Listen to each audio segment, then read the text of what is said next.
alam na kung sino ang ipapalit kay Senador Marcoleta dyan sa Blue Ribbon Committee. Matapos magsalita ang mga diskaya, may mga pangalan dyan na nabanggit nila. Nako, kasama pa si Tamba. At eto, nag-react na rin po si Katunying tungkol sa nangyaring pagpalit biglaan sa Senate President. Ang pinalit pa si Tito Soto. Kaya ang inaabangan ng karamihan kung papalitan ba si Senator Marcoleta. Papalitan talaga yan kasi iba na yung nasa majority.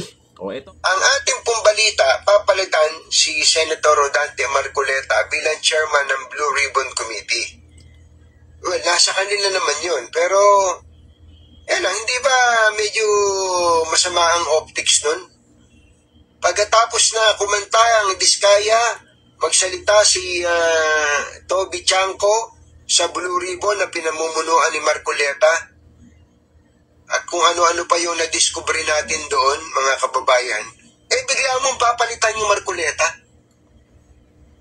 Parang medyo hindi maganda ang optics, no? Oh, correct. Mukhang hindi talaga maganda. Ang ganda na ang nangyayari. Yung mga nabanggit naman na pangalan, siyempre, kasama din po yun sa aalamin diyan sa investigasyon kung totoo o hindi yung mga binanggit ng diskaya. Kung may mga ebidensya dito, sino ang ipapalit kay Senador Marcoleta? O, eto na.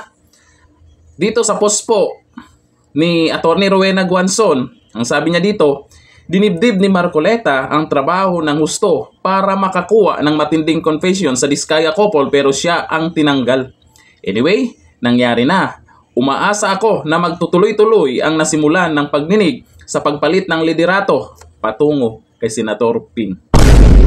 Posible, si Senator Ping Lacson ang ipapalit kay Senator Marcoleta. Pero para sa akin, iba talaga pag abogado yung chairman dyan.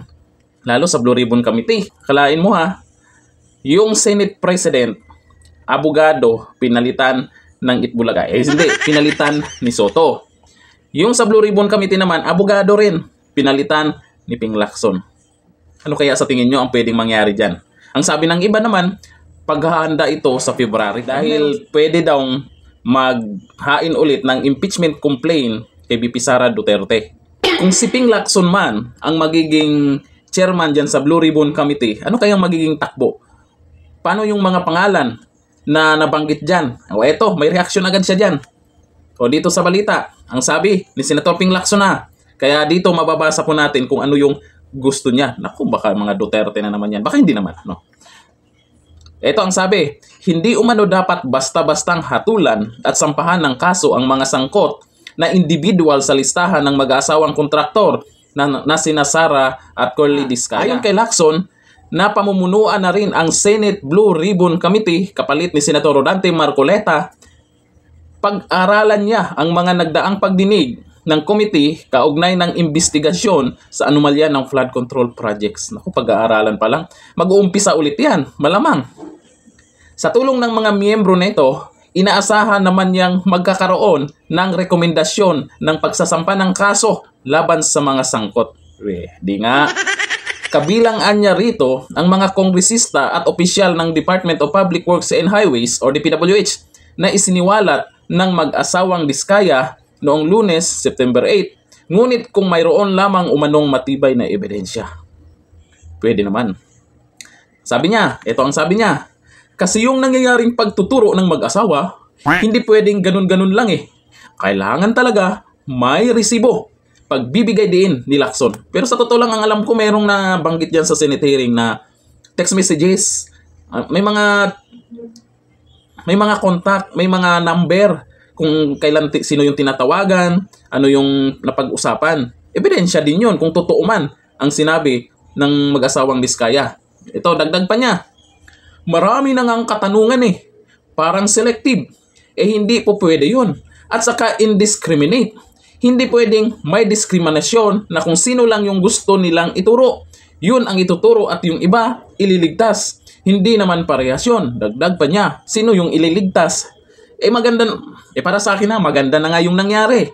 Simula sa kontraktor, may mga nabanggit na DPWH, meron pa ngang na contempt, tapos may congressman, ang daming congressman nabanggit doon At hindi lang yan, si Tamba. Yun ang pinakamalupit na nabanggit dyan. Si Tamba. Susunod ba yan? Yung mas mataas na ba kay Tamba ang mabanggit dyan? Kaya napigilan? Ako'y nagtatanong lang. Kasi yun lang din naman ang katanungan ng karamihan. Bakit biglaan nagpalit ng liderato dyan sa Senado na kung saan ay nagsalita na po si Congressman Toby Tiangco dyan sa Blue Ribbon Committee. Inilabas na po yung mga ebidensya tungkol po dyan sa budget na napunta sa bulsa ng mga buhaya. Di umano ha. Ang kagandahan lang po doon sa hearing ni Senator Marcoleta, nung binabasa na ng mag-asawang Diskaya yung statement nila at bago basahin yung mga pangalan, may kumontrang isang senador na ipasa na lang, wag na basahin, sayang daw ang oras. Pero si Senador Marcoleta gusto niya basahin para marinig ng karamihan na galing mismo sa mag-asawang Diskaya at doon mismo manggagaling yung mga katanungan. O ayun, nung tinuloy na basahin yung statement, ayun na. Nabanggit yung mga pangalan ng congressman, DPWH at kay Tamba. Yung mga dating galit kay Diskaya, nako, bumilib sa dalawa dahil kinanta na nila yung mga congressman di umano na sangkot dyan pero hindi pa naman yan napapatunayan.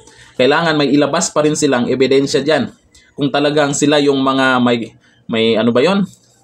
Ilang porsyento ba yon? Nako, milyon-milyon din yan. Ang inaalala ko, baka dumami bigla yung witness dyan. Hanggang dito na lang. Thank you. Bye-bye.